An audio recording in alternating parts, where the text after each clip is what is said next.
So இந்த மாதிரி நாங்கள் உறவுகளோட உறவாக பிணிந்து யார் மீதும் பொறாமை இல்லாமல் போட்டி இல்லாமல் ஒரு அற்புதமாக அது இன்னும் தொடர்ந்து கொண்டிருக்கிறது. அதனால தான் தமிழ்நாடு திரைப்பட இயக்குனர் சங்கத்தை எவனாலையும் அசைக்க முடியாத ஒரு சூழ்நிலையில் நாங்கள் எல்லாரும் ஒன்று தான். எனக்கு முன்னாடி விக்ரமன் தலைவர் இருந்தார், அதுக்கு முன்னாடி நிறைய தலைவர்கள் இருந்தார். விக்ரமன் ஒரு மிகப்பெரிய ஒரு ஒரு நல்ல தியாகி. அவர் நிறைய விஷயங்கள் நல்லா கொண்டு வந்தார். விக்ரமனோட அசிஸ்டண்ட்டு ரவிக்குமார் சார். நான் திரைப்பட கல்லூரியில் படிக்கும்போது எனக்கு ஜூனியர் செல்வமணி. ஸோ எங்கெங்கெல்லாம் பிணைப்புகள் இருக்கு பாருங்க. எனக்கு அசிஸ்டண்ட் என்னுடைய ஜூனியர் ஒருத்தர் தரணி, அவருக்கு அசிஸ்டண்ட் இவர் பேரரசு. ஸோ இது ஒரு மிகப்பெரிய ஆலமரம் மாதிரி. இந்த பெப்சிக்கு இந்த ஆலமரம் எப்பவுமே துணையாக இருக்கும். இந்த ஆலமரம் ஸ்ட்ராங்காக இருக்கிற வரையிலும் பெப்சியை எவனாலேயும் அசைக்க முடியாது. சொன்னாங்க நம்ம செல்வமணி ஒரு மேட்ரை சொல்லிட்டு போயிட்டாப்புல. அது கொஞ்சம் நான் ஒரு சின்ன விளக்கம் சொல்கிறேன். நமக்கு யாருமே எதிரிகள் இல்லை, எங்களுக்கு தயாரிப்பாளர்கள் தான் தெய்வம். ஒரு தயாரிப்பாளர் இல்லை என்றால் நான் பெரிய டைரக்டர், நீ பெரிய டைரக்டர், நான் பெரிய கேமராமேன், நான் பெரிய ஹீரோன்னு எவனுமே சொல்லிக்க முடியாது. ஒரு தயாரிப்பாளர் ஒரு நாள் ரிஸ்க் எடுக்கலன்னா ஒரு ரஜினி உருவாயிருக்க முடியாது, ஒரு கமல் உருவாயிருக்க முடியாது. நம்ம சொந்த காசை போட்டு ரிஸ்க் எடுத்ததுனால அதான் சொல்றேன். ஆனா தயாரிப்பாளர்கள் தயாரிப்பாளர்களாக இருக்க வேண்டும். சும்மா வெண்ண வெட்டித்தனமா உட்கார்ந்துட்டு வம்பு பண்ணிட்டு இருக்கிற மாதிரி இருக்கக்கூடாது. இன்னைக்கு எத்தனை பேர் தயாரிக்கிறார்கள் படத்தை? படத்தை தயாரிப்பதற்கு என்னென்ன தேவை, ஒரு தயாரிப்பாளர் என்னென்ன செய்யணும் அப்படின்றத சரியா செய்தாவே சினிமா இண்டஸ்ட்ரி ரொம்ப பிரமாதமா இருக்கும். தயாரிப்பாளர் படம் எடுக்க வர்றாரு, முதல்ல ஒரு சரியான டெக்னீஷியனை தேர்ந்தெடுக்கணும். தம்பி மாதிரி ஒரு நல்ல டைரக்டரை முதல்ல தேர்ந்தெடுத்துட்டு, ஜெயமோகன் மாதிரி ஒரு நல்ல கதாசிரியர் தேர்ந்தெடுத்துட்டு ஒரு நல்ல திரைக்கதையை உருவாக்கி, இந்த கதைக்கு யார் யார் பொருத்தமானவர்கள், ஒரு நல்ல புரோட்டாகனிஸ்ட் ஆன்டகனிஸ்ட்னு சொல்லி, அதே மாதிரி நல்ல கதாநாயகியாக இந்த கதாபாத்திரங்களுக்கு யார் யார் வருவாங்கன்னா சரியான இதெல்லாம் இந்த திட்டமிடுதலுக்கு ஒரு தயாரிப்பாளர் உட்கார்ந்து இது என்ன பட்ஜெட் ஆகும், இது எவ்வளவு இது எடுத்தால் எவ்வளவுக்கு விற்க முடியும், இது எவ்வளவு நாளில் எடுத்தால் நமக்கு லாபகம், இந்த மாதிரி வேலை எதுவுமே பார்க்காத தயாரிப்பாளர்கள் வேறொரு சங்கத்தை ஆரம்பிச்சிருக்காங்க. நீங்க உங்களை சரியா வச்சிருந்தாவே போதும், அடுத்தவங்க யாருமே உங்களுக்கு எதிராகவோ எதிர்ப்பாவோ யாரும் இருக்க மாட்டாங்க. ஒரு படத்தை எப்படி தயாரிக்கிறது, எப்படி திட்டமிடுதல், எப்படி அது வெளியே கொண்டது, எத்தனை படங்கள், கிட்டத்தட்ட 500-600 படங்கள் வெளிவராமலே இருக்கின்றன. அது வெளியே வர்றதுக்கு என்ன வழிவகை செய்யணும், எந்த ஒரு தயாரிப்பாளருக்கும் நஷ்டம் வராம ஒரு திரைப்படத்தை எப்படி நம்ம ரிலீஸ் பண்றது, இந்த மாதிரி வேலைகளை பண்ணணும். உங்க தயாரிப்பாளர்களுக்குள்ள இருக்கிற பிரச்சனையை எப்படி தீர்க்கிறது, அது எல்லாத்தையும் தூக்கி ஓரத்தில் வச்சுட்டு 1 கோடி ரூபா ஒரு படத்துக்கு செலவானா அதில் 3 லட்சம் ரூபா தான் பெப்சி தொழிலாளர்களுக்கு சம்பளமாக போகுது. இல்லாமல் வேலை செய்கிற பெப்சி தொழிலாளர்கள் வெறும் 3 லட்சம் ரூபா. அந்த 3 லட்சம் ரூபாய்க்கு சம்பளம் வாங்குறவங்க கூட போராடிக்கிட்டு நீ 30 லட்சம் ரூபாயை எங்கேயோ இழக்கிற, அதை சரி பண்ணாத விட்டுட்டு தேவையில்லாமல் இந்த போராட்டங்கள், இந்த மாதிரி பிரச்சனைகள் இதுதான் நடந்துட்டுருக்கு. இது உங்களுக்கு புரியும் நினைக்கிறேன். நான் என்ன சொல்லியிருக்கிறேன், தயாரிப்பாளர் திறம்பட தயாரிப்பு வேலையில் மட்டுமே ஈடுபட்டால் தொழிலாளர்கள் உங்களுக்கு எப்போதும் கூட இருப்பார்கள்.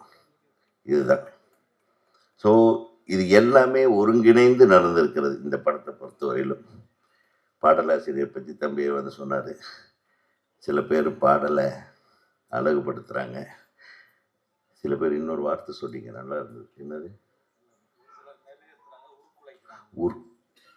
உருக்குலைக்கிறாங்க.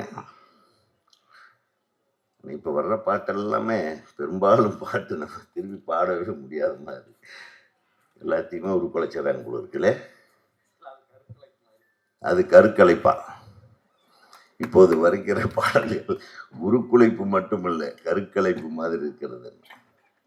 பாடலாசிரியர் சொல்றாரு, இப்போ நம்ம சொன்னா தப்பா போயிடும், இவர் பழைய ஆளுன்றாங்க.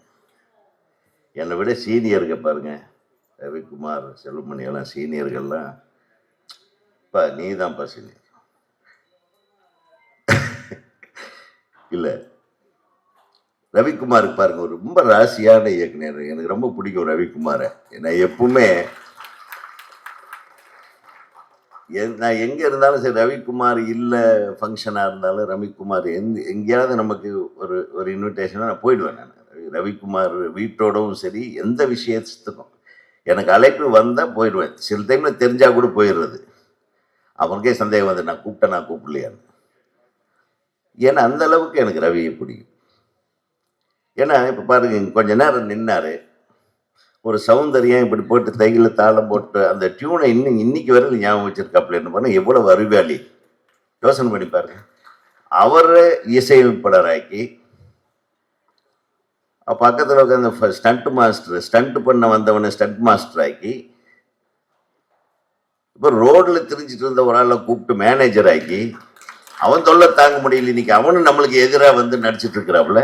நம்மளை நடிக்க போற இடத்துல எல்லாம் அண்ணே அந்த கேரக்டர் இப்ப நான் பண்றேன்ன்றாரு. எங்க போத்தாலும் உங்க ஆளுங்க எனக்கு வந்து ரொம்ப இம்சம் பண்றானுங்கப்பா. எவ்வளவு சந்தோஷமா இருக்கு பாருங்க. ஒரு குடும்பத்தை எப்படி உருவாக்கி இருக்காரு Ravikumar. So I always adore Ravikumar. உண்மையிலே ஒவ்வொரு இயக்குனரும் ரவிக்குமார் மாதிரி இருக்கணும். எல்லாத்தையும் அரவணைத்து அடுத்த கட்டத்துக்கு பாரு. இன்னைக்கு அவர் அறிமுகப்படுத்தின ஒரு இசையமைப்பாளருடைய மகன் இசை வெளியீட்டு விழாக்கு அவர் வந்து உட்காருக்கும்போது அவர் வந்து எவ்வளவு ஒரு ஒரு பெருமிதத்தோட, இன்னைக்கு இல்லைன்னா வந்த இடத்துல 5 நிமிஷம் உட்கார மாட்டாப்புல. அடுத்தவன் பேசக்கூட நான் கிளம்புறேன்ட்டு ஓடிடுவாப்புல. பாருங்க, தானாடவில்லை என்றாலும் சதையாடு. அதுதான் நம்ம கூட பிறப்பு யாரும் இல்லை, நம்ம கூட பிறக்காம இருந்தா கூட, நம்ம பெத்தவங்களோ வளர்த்தவங்களோ இல்லாம இருந்தா கூட, நம்ம உருவாக்கணுங்க. அவங்களுக்கெல்லாம் நம்ம ஒரு தந்தை மாதிரி இருந்து நம்ம கூட இருக்கணுன்ற உணர்வோடு அமர்ந்திருக்கிற ஒரு கே.எஸ். ரவிக்குமார் உண்மையில் ஒரு பலத்த கரவசத்தோடு நன்றி சொல்ல. படத்துல 3 ஸ்பாட் 4 பாட்டும் பார்த்தேன். அவர் சொன்ன மாதிரி தம்பி ஒரே வார்த்தை சொன்னேன், அந்த மண் சார்ந்த படங்கள் இல்லை. நான் ஏற்கனவே ஒரு ஒரு பாடல் வெளியீட்டு விழாவில் இதை சொன்னேன். மண் சார்ந்த இப்பெல்லாம் ஹீரோக்கள் பெரிய பெரிய ராக்கெட் லான்ச்சரை கையில் வச்சுட்டு அலைய ஆரம்பிச்சிட்டாங்க. நம்ம கண்ணிலேயே பார்க்காத விதவிதமான கன்னுங்க, ஆயுதங்கள். அது எங்கேயாச்சும் பார்த்துருக்கோம்? கோடம்பாக்கத்து பக்கம் பார்த்துருக்கீங்களா? தமிழ்நாட்டில் எங்கேயாச்சும் பார்த்துருக்கீங்களா? அதெல்லாம் பார்க்கணுன்னா இன்றைக்கி நம்ம பெரிய ஹீரோக்கள் படத்தையெல்லாம் பார்த்தா போதும். நம்ம கண்ணிலேயே பார்த்ததில்லை. அதையெல்லாம் வச்சுட்டு சுட்டுட்ருக்குறாங்களே. அவங்க நடித்து மிகப்பெரிய பட்டங்களோடு புகழ்பெற்ற ஒரு இடத்துக்கு வருவதற்கு காரணமான படங்களை பாருங்க. ஒரு மகேந்திரன் படம், ஒரு பாலு மகேந்திரா படம், ஒரு பாலச்சந்திரா அவருடைய படம். இந்த மிகச்சிறந்த இயக்குனர்களுடைய படத்தில் நடிச்சுட்டு